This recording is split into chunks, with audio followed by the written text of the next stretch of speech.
what kept you consistent since the passing of your late husband? Why I'm still in life, I'm still survive, I'm put my trust on the Lord.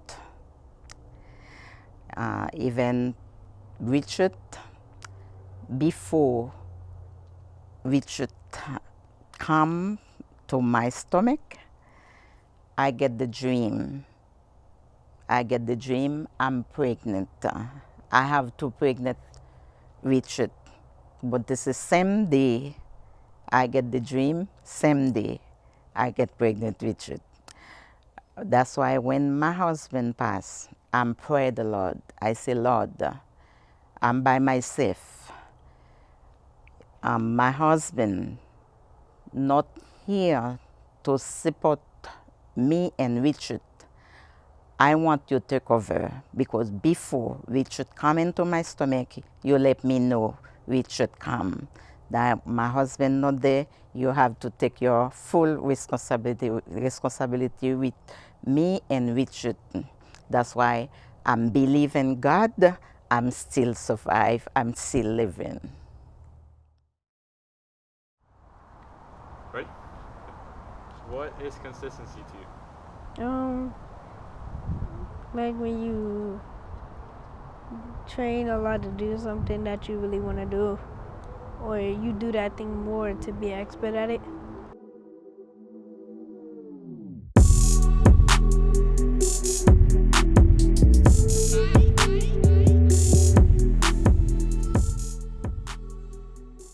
All right. What kept you consistent on your journey to get at where you're at today?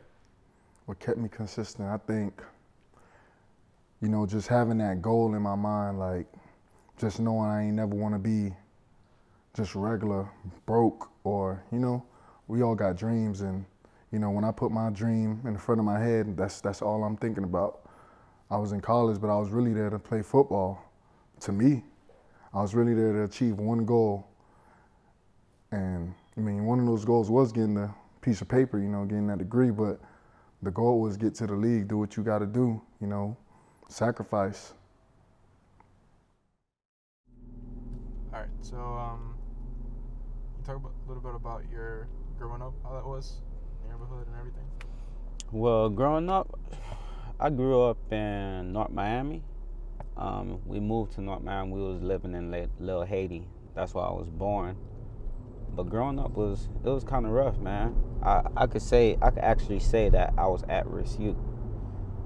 Cause my mom wasn't there the whole time with me when I was growing up.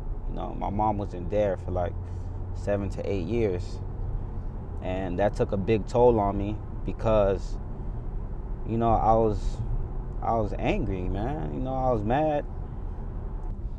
And then my brother, he was into a lot of things.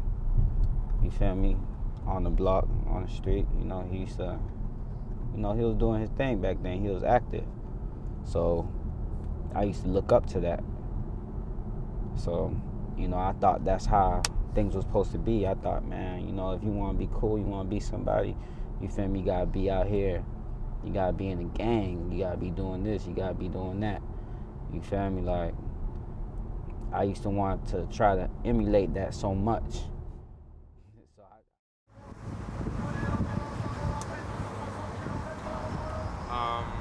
Who do you look up to? Do you have any role Richard. models? Because he's inspiring me, because one day I might want to be a rapper too. Who? Richard. Richard? Okay. What do you see yourself doing in the future? What do you want to do? What he's doing. What he's doing? Can you elaborate a little bit on that? Can you talk about Like it? what Richard's doing, I wanna make an album and make a lot of money, help my family. So we like to get through the things that we haven't roughed with. Okay. Awesome. Totally. Let's talk a little bit about at-risk youth. What do you think about that in our community? As far as at-risk youth, I think is a big thing in our community because far as the inner city, like these kids are at risk every day. Like, you know, they could just walk outside and get shot. You know, they probably just go into a corner store to get, you know, some cookies and juice or something like that. You know, they have different gangs, different things going on that have nothing to do with the kid, but they're at risk with it every day of their lives. You know, every day you walk outside, you're not safe. You know, anything could happen. Definitely in this community that we living in, there's so much things that's going on right now. You know, you could get killed going to school. It's just so much. It's so dangerous right now. And then I feel like a lot of the youth, they're not being led the right way. You know, when I was growing up, you know, some of these things still was going on, but, you know, they had people around that would tell you like, nah, if you like playing football, keep practicing, keep going play football. You know, we had older people, like, they might give us some money to buy some cleats or some gear that keep us motivated, you know, to keep pursuing our dreams. You know, if you want to be a computer engineer, like, they don't have nowhere that we could go to learn about these things in the communities that I'm from. You know, it's either the streets or play football.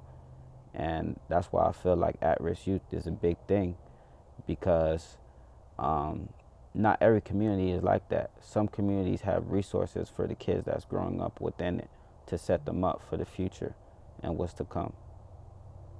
Do you have any ideas, or how do you think that you can fix that problem? The only way to fix it is us as a community. If you growing up in these communities, or you came from these communities and you moved up and you moved away, come back, give back. Give back doesn't always mean giving money. Give back, you could just give somebody advice.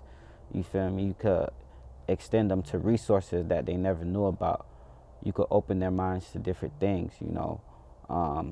Show them a book that probably could give them some information or knowledge they never paid attention to before, you know, because the kids are looking up to us.